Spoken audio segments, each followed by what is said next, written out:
Oh my god! Oh my god!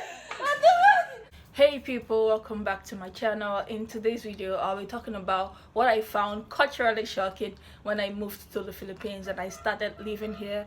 If you're new to my channel, my name is Abby and this is waka-waka. I make vlogs about living here in the Philippines and sewing tutorials since I'm a fashion design student. Don't forget to like and subscribe to my channel to see more content that I create.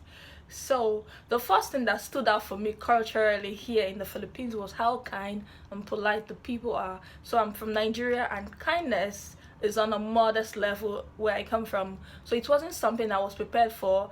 And when I was coming here, I didn't even do any research about the country, the people, or anything because I just wanted to experience the culture as raw as possible. So there was no expectation and I wasn't looking for anything. And I knew that I was going to be here for 4 years in the Philippines, so I felt like there was no need to rush anything beforehand. So I was just waiting to be surprised, and at first it was a bit unsettling because of the way the people would smile at you, they would say hello to you, and the genuineness of it all. So I basically had to ask other people that have been living here for a while, and they told me that's how the people are. That's how I began to accept that reality. Now, for my second point, this is a core importance to every Filipino, and if you disagree or agree to this point, please leave a comment in the section below. You guys ready for this? And that is rice. Yeah, you heard me right. Like, I have never seen in my life where people consume as much rice as they do here in the Philippines. I mean, my apartment came with a rice cooker. After living in the Philippines for a whole year, I started visiting like the local restaurants because some of my friends from school would visit them during lunchtime, so I kind of like got used to that. Some of my favorite affordable options include Jollibee, Mango Nasal, even Bacolod chickens. And this restaurant, what they also do is that they have unlimited rice option. So after your first serving of rice, a waiter after a few minutes will go around with a container of rice and would reserve people, and you can ask for more rice as much as you can consume.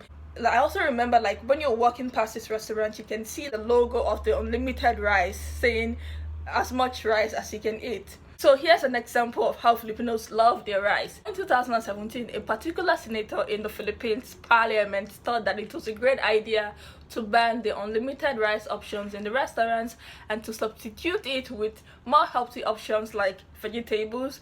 And oh my god, and the response from the people was not friendly nor was it kind, and it was more like how they are. It was like a Twitter war for like few days back and forth talking about how rice is important to the Filipino people, and also you have to look at the affordability of rice. For my third point, what I found culturally shocking was the different genders we find here. So I'm from Nigeria, where the usual sexes are male and female, and if you're gay or transgender or even bi, it is usually hidden or closeted. So because of the strict law against that in my country, so basically LGBTQ rights are not recognized. Even though the Philippines is a bit conservative, there is still more expression of the LGBTQ community than where I come from.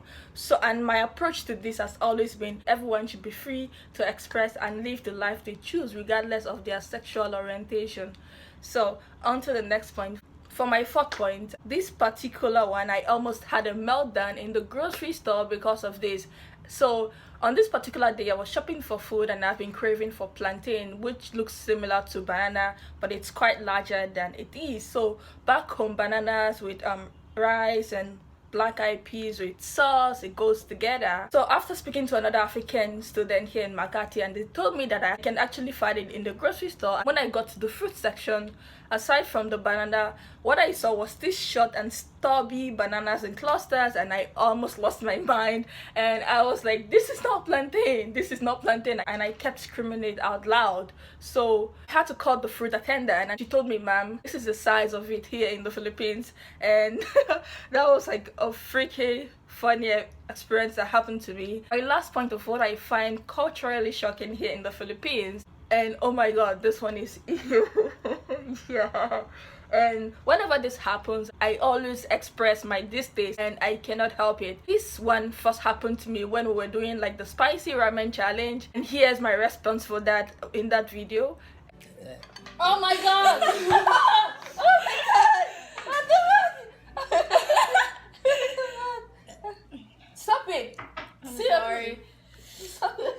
I'm trying to eat. After this incident, I asked another Filipino friend and she told me that it is a norm here in the Philippines when people are eating, normal to burp loudly. So after that, whenever I'm eating with my close friends, I would usually tell them to like signal me so I can close my eyes and my ears whenever they want to burp. But not everyone burps loudly when eating.